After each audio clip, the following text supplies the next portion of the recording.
بسم اللہ الرحمن الرحیم۔ السلام علیکم فائن نالج کے ناظرین، اسلام سے واقفیت رکھنے والے تمام حضرات جانتے ہیں کہ ابو جہل اسلام کے بڑے سے بڑے دشمنوں میں شمار کیا جاتا تھا، جو اللہ کے رسول حضرت محمد صلی اللہ علیہ وسلم کو تکلیف پہنچانے کے لیے ہر وقت موقع کی تلاش میں رہتا تھا۔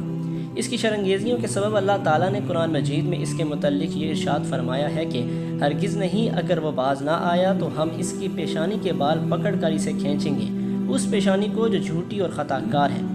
ناظرین، اس آیت میں پیشانی کا خاص طور پر ذکر کیا گیا ہے، جس سے اس کی اہمیت کا اظہار ہوتا ہے۔ جدید طبی تحقیق نے اس آیت میں موجود ایسے نقطے کی نشاندہی کی ہے جس کے متعلق ماضی میں کوئی مثال نہیں ملتی۔ آج میڈیکل سائنس نے ہمیں یہ معلومات فراہم کی ہے کہ انسان کے دماغ کا اگلا حصہ، جسے پری فرنٹل ایریا کہتے ہیں، سامنے والے حصے یعنی پیشانی پر واقع ہے، جو کسی اچھے یا برے کام کرنے کے بارے میں سوچ بچار اور تحریک پیدا کرتا ہے، اور یہی وہ حصہ ہے جو انسان کے سچ اور جھوٹ بولنے کا ذمہ دار ہوتا ہے۔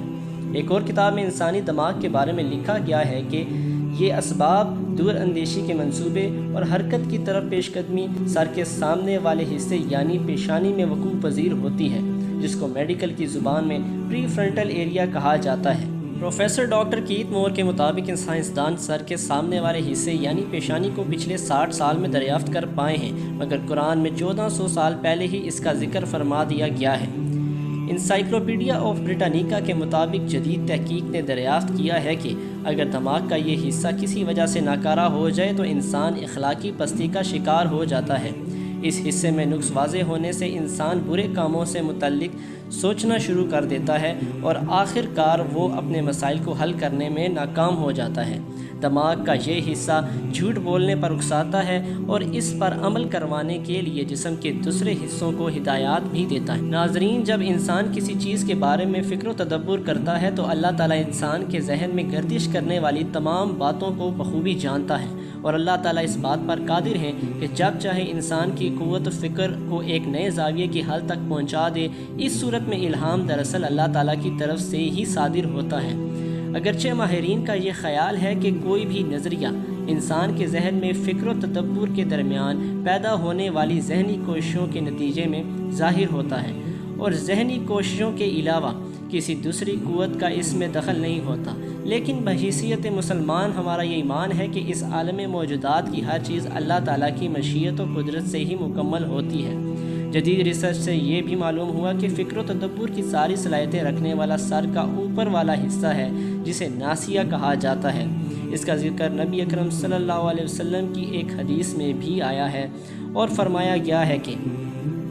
اے اللہ، بے شک میں آپ کا بندہ ہوں، آپ کے بندے اور بندی کی اولاد ہوں، میری پیشانی آپ کے قبضے میں ہے۔